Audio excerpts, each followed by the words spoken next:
Bonjour, ici Mathieu de Ludovox.fr, bienvenue dans ce Ludo Chrono. Aujourd'hui, je vais vous parler de Age of Champagne, qui est un jeu de gestion et de placement d'ouvriers pour 1 à 4 joueurs de 14 ans et plus et des parties d'environ 30 minutes par joueur.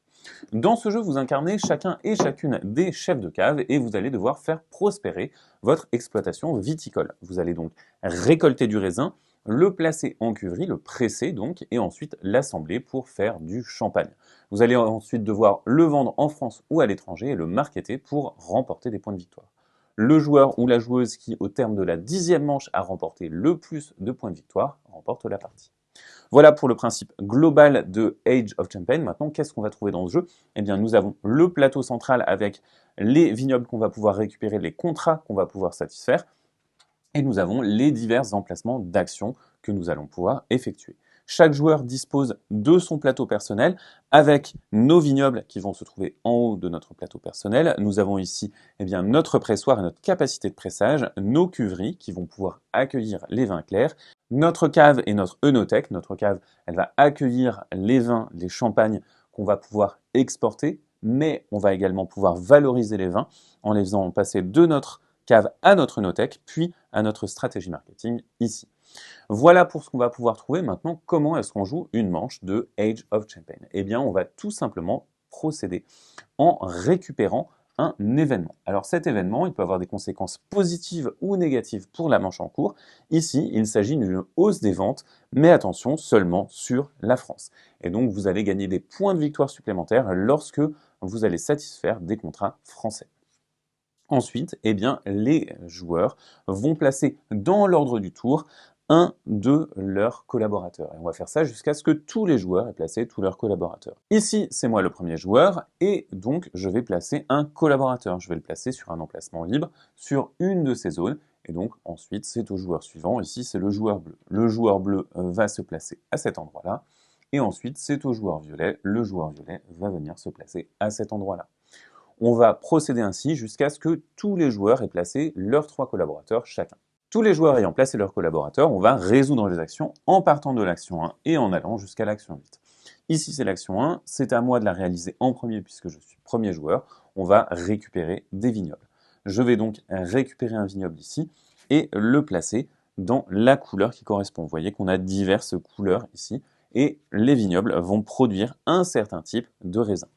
Une fois que j'ai fait ça, c'est au tour du joueur suivant qui va récupérer également un vignoble.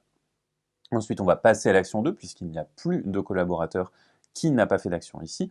Et au niveau des collaborateurs et des actions, vous voyez qu'on a des emplacements ici. Ces emplacements vont donner des bonus divers et variés. Par exemple, ici, moi, je vais immédiatement gagner un point de victoire pour avoir occupé cet emplacement. Pour cette action-là, on va augmenter notre capacité de pressage et donc on va tout simplement faire progresser notre cube ici sur cette piste de pressage. Ça nous permettra de récupérer plus de raisin pour le transformer en vin clair. Et le joueur bleu va également effectuer cette action. Ensuite, on va passer à l'action 3. Pour l'action 3, on va également avoir des bonus et on va augmenter notre capacité de cuverie. La capacité de cuverie, elle va nous permettre de prendre des cuveries qui vont chacune pouvoir accueillir jusqu'à 3 cubes. Et attention, on va avoir des bonus un petit peu particuliers. Ici, si un joueur occupe ces 2 emplacements, il va récupérer un jeton bonus immédiatement, le révéler et appliquer son effet. Donc ces jetons bonus, ces emplacements bonus vont être assez importants puisqu'ils vont nous donner des bonus substantiels. Ici, nous allons avoir du marketing. Alors, le marketing se fait en 2 temps et le marketing va nous permettre de prendre du vin de notre cave, de le placer dans notre œnothèque et de notre œnothèque ici. Donc, on va avoir la possibilité de valoriser notre vin.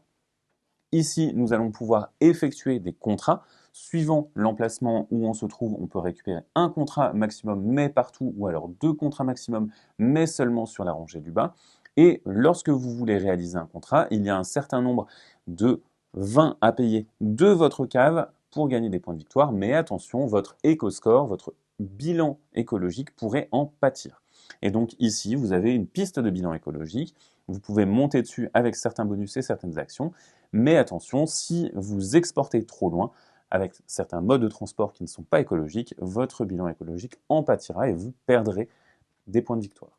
Pour cette action-ci, nous allons assembler des vins.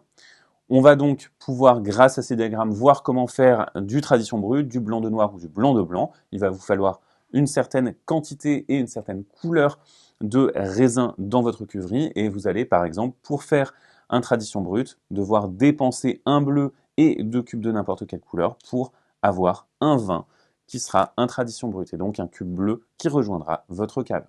Vous allez pouvoir faire ça avec les vins de votre cuverie et une fois que vous serez satisfait, vous pourrez passer à l'action suivante. L'action suivante, elle est appliquée pour tous les joueurs et tous les joueurs vont récupérer tous les cubes qui correspondent ici à leur vignoble. Donc, vous voyez que pour mes vignobles, je vais avoir ces cubes-là, mais on va pouvoir en presser un maximum en fonction de notre échelle de pressage. Et on va pouvoir en stocker un maximum en fonction des cuveries qu'on aura construites.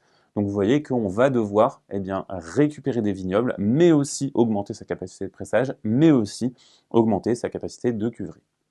Et enfin, ici, on va pouvoir aller au conseil des chefs de cave et on va avoir la possibilité de changer l'ordre du tour. Ici, ce joueur va passer premier joueur et donc va pousser les autres comme ceci. Une fois qu'on a résolu ces 8 actions, on va remplir les vignobles et passer à la manche suivante en récupérant nos collaborateurs et en révélant un nouvel événement. On va procéder ainsi jusqu'à ce qu'on arrive à la 10e manche et à la 10e manche, on va avoir un décompte final qui va se trouver ici. Lors de ce décompte final, nous allons marquer 5 points si nous avons une série de tous les vignobles. Pour chaque majorité de vignobles, nous allons marquer 4 points. Les vins dans votre cuverie et dans votre cave vous font des points à des ratios différents. Et enfin, vous allez marquer votre éco-score. Vous allez ajouter ça aux points que vous aurez déjà acquis pendant la partie en remplissant des contrats notamment. Et le joueur ou la joueuse avec le plus grand score final remporte la partie de Age of Champagne. Voilà pour ce jeu, c'est donc un jeu de gestion et de pose d'ouvriers dans lequel vous allez devoir accomplir des séquences d'actions pour améliorer votre exploitation viticole. Maintenant, c'est à vous de jouer. À bientôt sur ludovox.fr.